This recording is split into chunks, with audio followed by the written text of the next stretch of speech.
और आज की जो कहानी है, ये कहानी इतनी हैरान करने वाली है, इतनी परेशान करने वाली है। इस कहानी को जब आप पूरा सुनेंगे तो अंत में जो कातिल होगा, जो अपराधी होगा, आप खुद कंफ्यूज हो जाएंगे कि इसने जो किया क्या सही किया या फिर गलत किया। अगर इसने गलत किया तो फिर सही क्या हो सकता था। ये सारी चीजें आपको खुद सोचने पे आज मजबूर करेंगी और साथ ही इसका जवाब आपको देना भी होगा। आज की कहानी राजस्थान की है। राजस्थान की राजधानी जयपुर की है और इसी जयपुर में एक थाना लगता है, आमेर थाना। दरअसल 25 फरवरी रात 1:15 इसी आमेर थाने से एक हाईवे गया था दिल्ली की तरफ और इसी हाईवे पे 1:15 पे किसी इंसान की लाश मिलती है।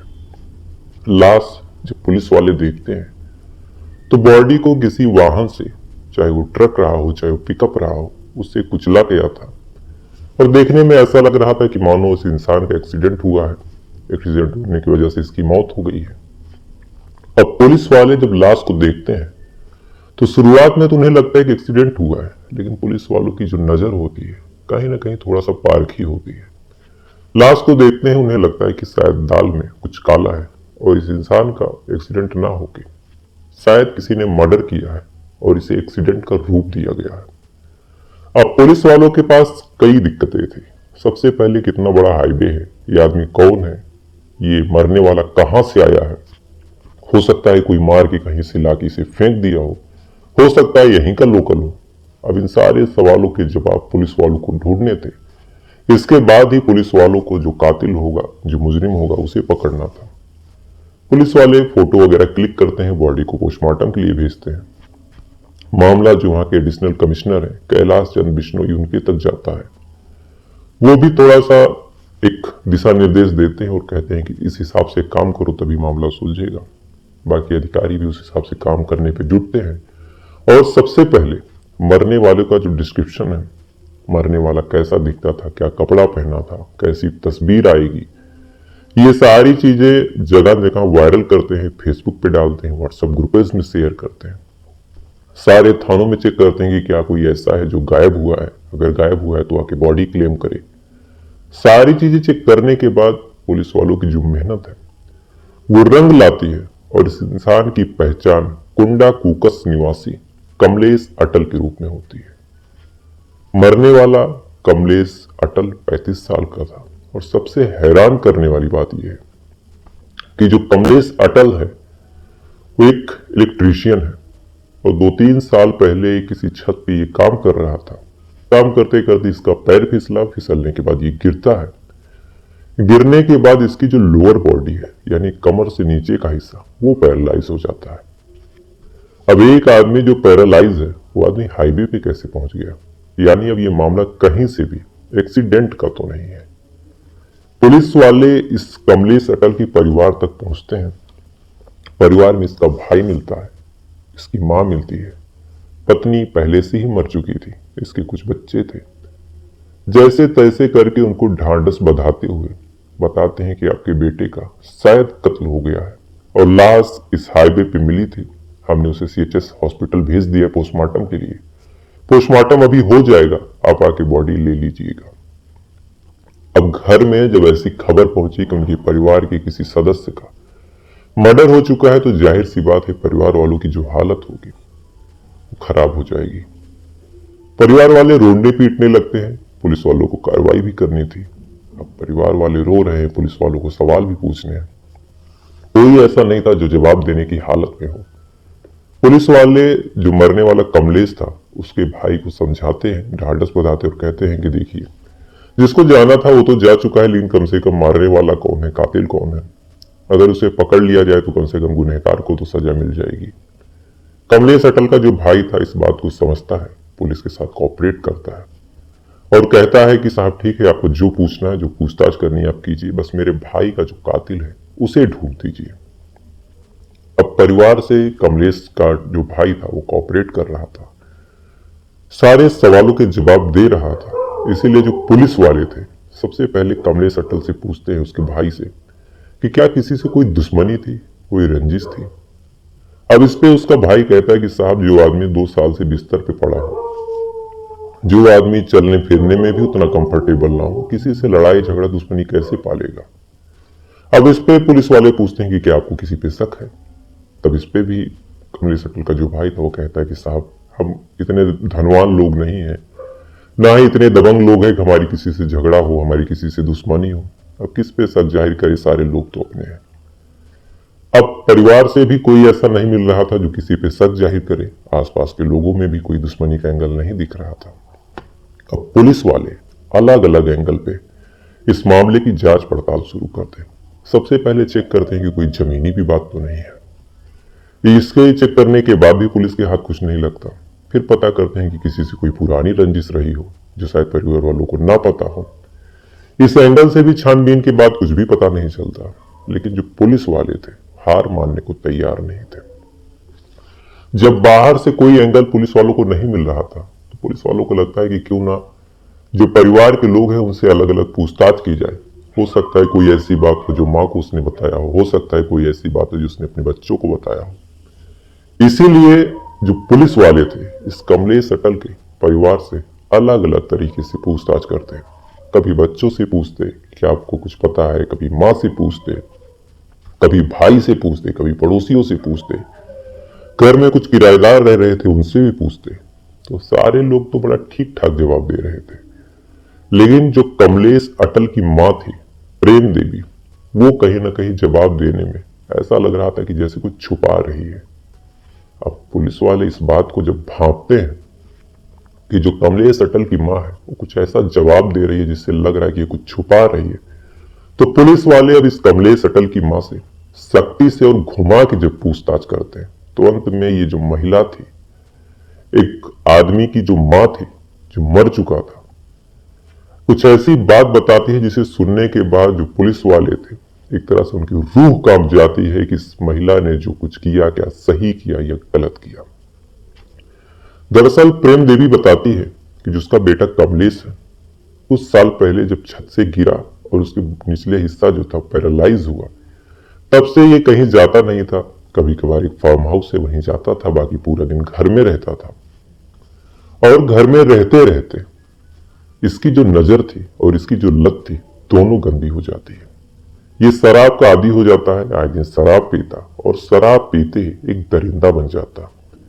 कभी अपनी बेटी से गलत काम करने की कोशिश करता, कभी अपनी बहन से गलत काम कोशिश करता, यहां तक कि इसने मां को भी नहीं छोड़ा। अब अपनी बहन से छेड़खानी करता तो बड़ी थी भाग जाती, मां भी समझदार थी वहां से हट जाती, लेकिन जो उसकी बेटी थी वो छोटी थी। उसे समझ नहीं आता कि क्या सही है क्या गलत है। मां के सामने वो कपड़े चेंज करती ही थी, तो पिता से भी उसे शर्माना सही नहीं लगा और उस नादान का इस पिता ने फायदा उठाया। बाप अपनी बेटी का आए दिन रेप करता, उसके साथ गलत काम करता। हालांकि इस बात का ध्यान रखता कि घर में कोई और ना हो, लेकिन एक दिन अचानक से वो अपनी बेटी के साथ, अपनी सगी पुत्री के साथ गलत कर रहा था। तभी उसकी जो पत्नी है इस चीज को देख लेती है। अब एक माँ अपनी बेटी के साथ अपने पति को जब ऐसी हालत में देखती है तो देखने के बाद मानो उसके पैरों तले जमीन खिसक जाती है कि एक बाप आज अपनी बेटी के साथ ऐसा कर रहा है। अपने पति से लड़ती है, झगड़ती है, परिवार वालों को बताती है, लेकिन परिवार वाले, पति जब कोई सपोर्ट नहीं करता तो अंत में जब इसे कुछ भी समझ नहीं आता ये चुपचाप से आत्महत्या कर लेती है। यानी जो कमलेश अटल था उसकी वजह से उसकी पत्नी सुसाइड कर चुकी थी। अब सबको लगा कि शायद पत्नी मर चुकी है, पत्नी सुसाइड कर चुकी है, इसका इसके दिमाग पे कुछ असर होगा, शायद ये घिनौनी हरकत ये छोड़ेगा। लेकिन ये तो महज एक शुरुआत थी। एक पत्नी थी जिसे ये थोड़ा सा लिहाज करता था, थोड़ा सा संकोचता था, लेकिन अब पत्नी के मरने के बाद इसे न किसी के डर था न किसी का कोई लाज था। अब ये आए दिन कभी अपनी बेटी के साथ गलत काम करता, कभी बहन के साथ करने की कोशिश करता, शराब के नशे में कभी माँ का हाथ पकड़ के अपने पास खींचने की कोशिश करता। जो किराएदार थे कभी उनके बच्चे आसपास आ जाते तो उनको भी गलत तरीके से छूता, गलत तरीके से काम करने की कोशिश करता। मोहल्ले की कोई महिला अगर घर में आए तो उससे आपत्तिजनक तरीके से बात करता, हाथ पकड़ लेता, पास बैठाने की कोशिश करता। यानी कायदे से इसकी जो ये चरित्रहीनता वाली हरकत थी इससे पूरा परिवार परेशान था, आसपास के सारे लोग परेशान थे। सब चाह रहे थे कि इस इंसान को कुछ ऐसा हो जाए जिससे पूरे मोहल्ले का पीछा छूट जाए। इसके बावजूद भी, इसके इतने घटिया काम के बावजूद, अंत में परिवार वाले सोचते हैं कि शायद इसका इलाज करवा दें। इलाज हो जाएगा, ये देश दुनिया देखेगा, बाहर निकलेगा तो शायद ये दरिंदगी बंद कर दे। बैंक से लोन लिया जाता है, लोन लेने के बाद इसका इलाज कराने की कोशिश की जाती है। थोड़ा सा जो इलाज है वो सफल होता है और ये थोड़ा बहुत उठने बैठने में सक्षम हो जाता है। दिल्ली रोड पे एक फार्म हाउस था, ये वहां जाता, जाने के बाद वहां ड्रिंक करता और ड्रिंक करके जैसे ही घर आता, घर आने के बाद ये फिर से हैवान बनता। और इस बार तो दिक्कत ये थी कि ये चल फिर भी सकता था। कभी माँ को पकड़ता, कभी बेटी को पकड़ता, कभी बहन को पकड़ता, कभी किराएदार के बच्चों को पकड़ता। अब आस पास के लोग, यहां तक कि परिवार वालों को जब लगता है कि अभी सुधरने वाला नहीं है, तो सबके दिमाग में फिर एक आइडिया आता है कि क्यों ना अब इसे रास्ते से हटा दिया जाए, क्योंकि अगर ये जिंदा रहा तो न जाने कितने लोगों की जिंदगी जो है खराब कर देगा। अब परिवार वालों में जो इसकी मां प्रेम देवी थी, इसके जो चाचा वीरेंद्र थे, एक इंसान जो सुरेश रैगर था, किराएदार सन्नी थे, ज्ञान सिंह थे, ये सारे लोग मिलकर बैठ के अब कत्ल का प्लान बनाते हैं। अब कत्ल भी करना था, कत्ल को ऐसा रूप देना था कि एक्सीडेंट हुआ हो और इस एक्सीडेंट से शायद कुछ पैसे मिल जाए तो और अच्छी बात है। लिहाजा अब सारा प्लान बनता है और प्लान बनने के साथ साथ एक डेट मुकर्रर की जाती है। प्लान बनता है कि जिस दिन ये फार्म हाउस जाएगा, इस दिन इसका कत्ल किया जाएगा। सारा प्लान सेट था और अब इंतजार था इसका फार्म हाउस पे जाने का। 25 फरवरी साल 2023 को वो दिन आ जाता है जब जो कमलेश अटल था, ये उठता है, उठने के बाद फार्म हाउस पे चला जाता है। कमलेश अटल फार्म हाउस पे गया, पीछे पीछे जो दोनों किराएदार सन्नी और ज्ञान सिंह थे, ये दोनों जाते हैं। जाने के बाद ये साथ ही शराब की बोतल लेके जाते हैं। अब एक शराबी जो शराब के पीछे इतना घिनौना काम कर रहा हो, उस आदमी के सामने जब शराब की बोतल पहुंची तो आदमी बहुत खुश हो जाता है। खुश होने के बाद फौरन ही शराब पीने लगता है। एक बोतल खत्म होती, तुरंत ही दूसरी बोतल मंगाई जाती, दूसरी खत्म होती तो तीसरी मंगाई जाती। और इस इंसान को, यानी कमलेश अटल को, सुबह से लेकर शाम तक शराब पिलाई जाती है। कमलेश अटल शराब पीता है, शराब के नशे में एकदम धुत हो जाता है, उसे एकदम होश नहीं रहता। शाम का वक्त होता है। अब घर से मां प्रेम देवी, वीरेंद्र, सुरेश रैगर की पिकअप में आते हैं। आने के बाद घर के अंदर जो प्रेम देवी और वीरेंद्र, ये दोनों जाते हैं। बिस्तर पे जो कमलेश अटल था वो लेटा हुआ था, कायदे से नशे की हालत में बेहोश था। ये दोनों जाते हैं। जाने के बाद अंदर सनी और ज्ञान पहले से मौजूद थे। दरवाजे के पास सनी की जो पत्नी है रानी, जो शायद कभी इसकी हवस का शिकार होते होते बची थी, वो भी खड़ी थी। अब ये चारों लोग, यानी कि उसकी माँ, उसका चाचा और दोनों किराएदार, उसके ऊपर टूट पड़ते हैं और उसे थप्पड़ों से, लातों से, घूसों से मारते हुए उसका गला दबाने लगते हैं। साथ ही उसके किए एक चीज को उसे याद कराते हैं, तुमने इसको किया था, तुमने कैसे छेड़ा था। घंटों तक मारने, पीटने और गला दबाने के बाद अंत में उसकी जान ले लेते हैं।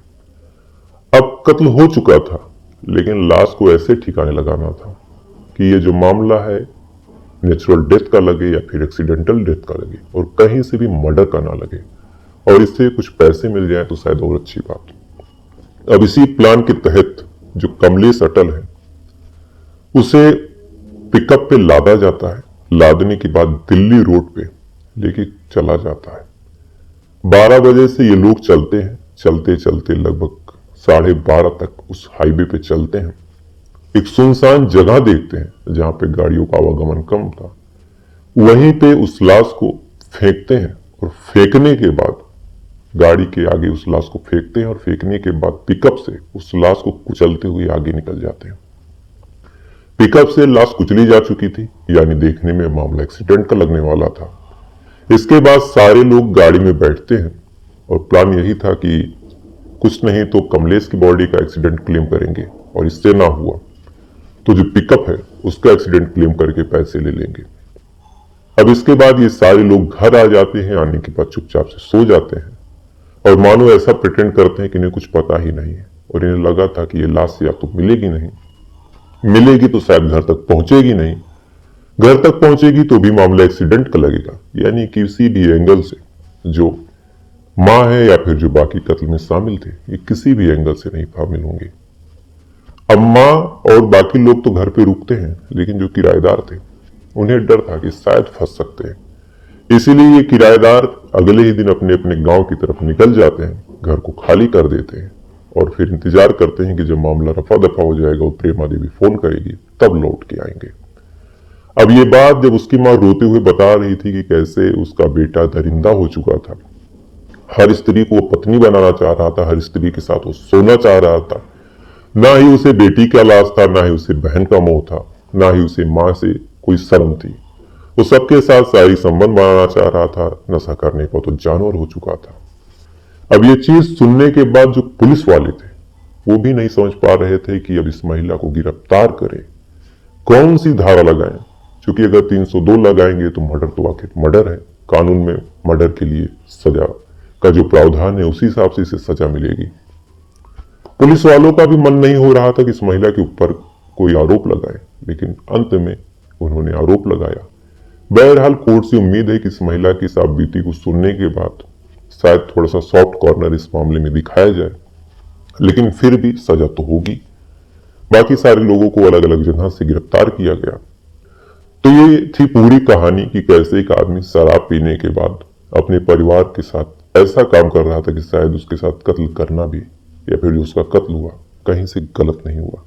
दोस्तों, अगर आज की क्राइम की सच्ची कहानी आपको पसंद आए तो कमेंट बॉक्स में अपनी राय जरूर दें और आने वाली सच्ची कहानी सुनने के लिए चैनल को जरूर सब्सक्राइब करें।